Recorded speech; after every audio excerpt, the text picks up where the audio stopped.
Olá, que a graça de Jesus esteja com você. Vamos juntos começar a semana estudando a palavra de Deus. Assim nós saberemos o que Deus espera de nós nesse dia. Hoje temos que tomar algumas decisões importantes, não temos? Pois é importante termos sabedoria divina para que as decisões sejam acertadas. Obrigado por sua companhia, obrigado porque você faz valer a pena todo esse trabalho ao tomar esse vídeo e levá-lo adiante. Continue assim fazendo, porque estamos pregando o Evangelho juntos. Continue compartilhando o vídeo. Não se esqueça de se inscrever caso ainda não tenha feito e ao final de deixar o seu gostei, ok? Vamos juntos ao tema de hoje, pedra removida.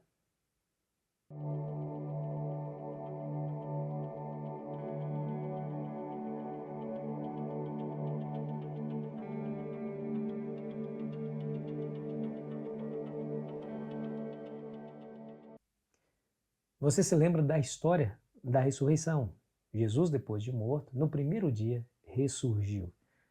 As suas discípulas foram até o túmulo para embalsamar o corpo. Chegando lá, viram que a tumba estava aberta, aquela grande pedra, pesadíssima pedra, havia sido removida.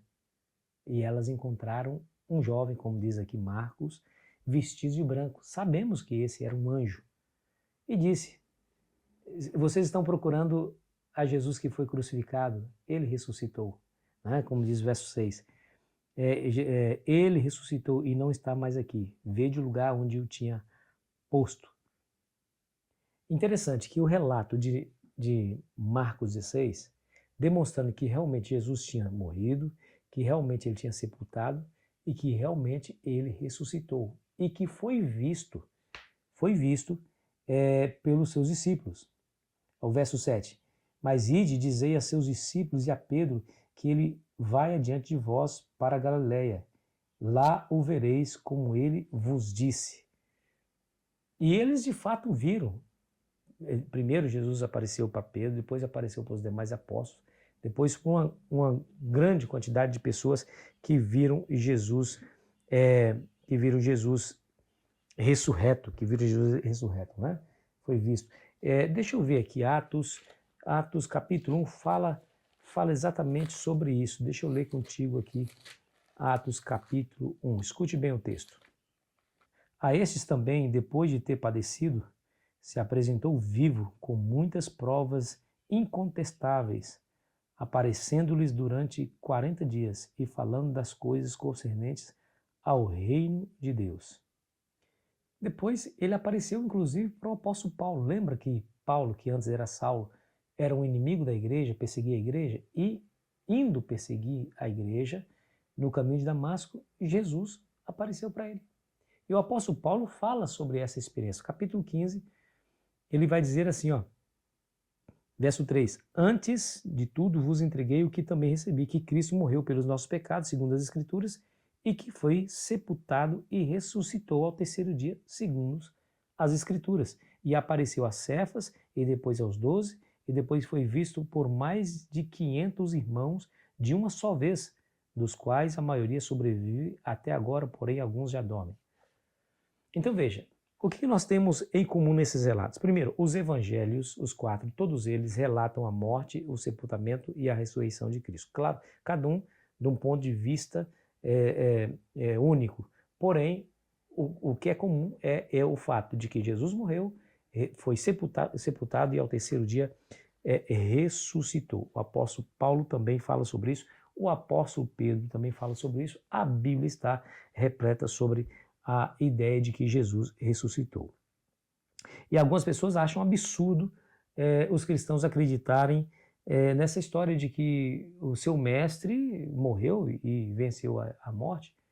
Eles mensuram a experiência que tem com esse relato, dizendo que, de acordo com a experiência que tem, ressuscitar dos mortos é impossível, afinal de contas eles nunca viram ninguém voltando dos mortos. Eles acham que é um absurdo. Mas nós vamos entender aqui, a lição nos apresenta, pelo menos 4 aspectos por que nós podemos acreditar na ressurreição. Primeiro, é que Deus é o Criador. Sendo o Criador, ele é o onipotente Deus. Se ele fez o universo só falando, devolver a vida a Jesus, seria algo muito fácil de se fazer. Segundo, a tumba estava vazia quando as mulheres chegaram no primeiro dia da semana, né? Seria difícil sustentar que Jesus ressuscitou se ainda estivesse lá o corpo dele na sepultura. Terceiro, alguns poderiam dizer assim, esse é o terceiro ponto, os discípulos roubaram o corpo de Cristo, sumiram, deram um sumiço com o corpo, né? Ocultação de cadáver. E aí depois inventaram a história que ele ressuscitou. Mas isso seria muito improvável. Você se lembra que os romanos colocaram guardas para vigiar o túmulo. Bom, dificilmente eles conseguiriam passar pelos soldados. Mas se conseguissem passar pelos soldados, de alguma maneira, a sua mentira seria contestada pelos soldados que foram vencidos por eles, né? Vamos imaginar que eles mataram soldados. Muito bem, as autoridades procurariam por esses soldados e ia certificar que eles estavam mortos. E isso fortaleceria a ideia de que realmente o corpo de Cristo foi roubado pelos seus discípulos. Nada disso aconteceu. E se tivesse acontecido, então por que não prenderam os discípulos? Por que não prenderam?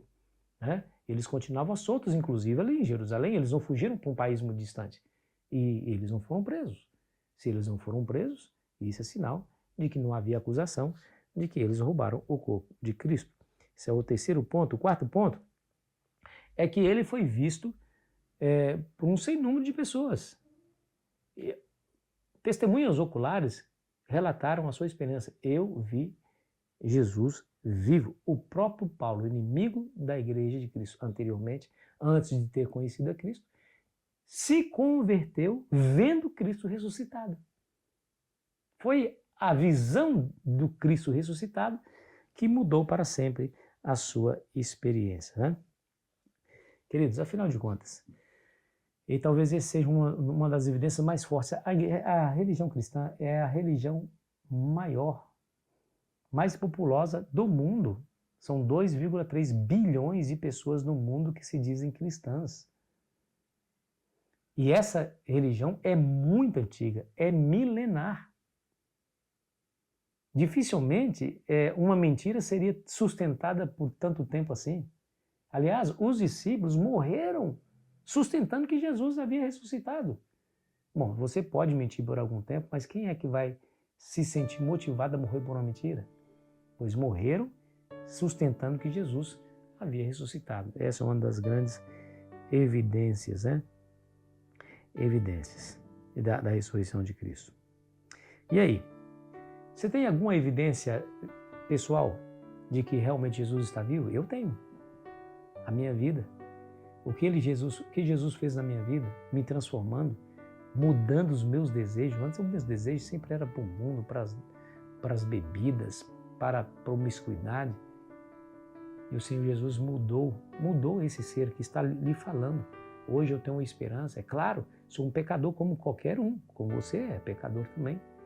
De vez em quando o pecado se agiganta diante de nós. Mas temos Cristo, que nos dá força para vencer o pecado e as tendências errôneas do nosso defeituoso caráter.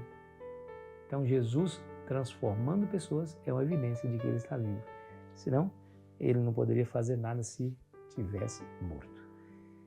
Seu Cristo está bem vivo, viu? Aproveite para se relacionar com ele, falar com ele, faça dele seu confidente, seu conselheiro, seu amigo.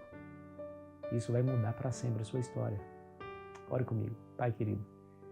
Como agradecer ao Senhor por essa linda e maravilhosa esperança. Jesus está vivo, não servimos um Deus morto, mas um Deus vivo, que nos ama e se interessa profundamente pela nossa vida, pela nossa felicidade, pela nossa salvação. Nos abençoe, Senhor, com essa grande verdade em nome de Jesus. Amém. Foi muito bom estar com você. Amanhã continuaremos aqui a nossa jornada. Aproveite bem aí o seu dia.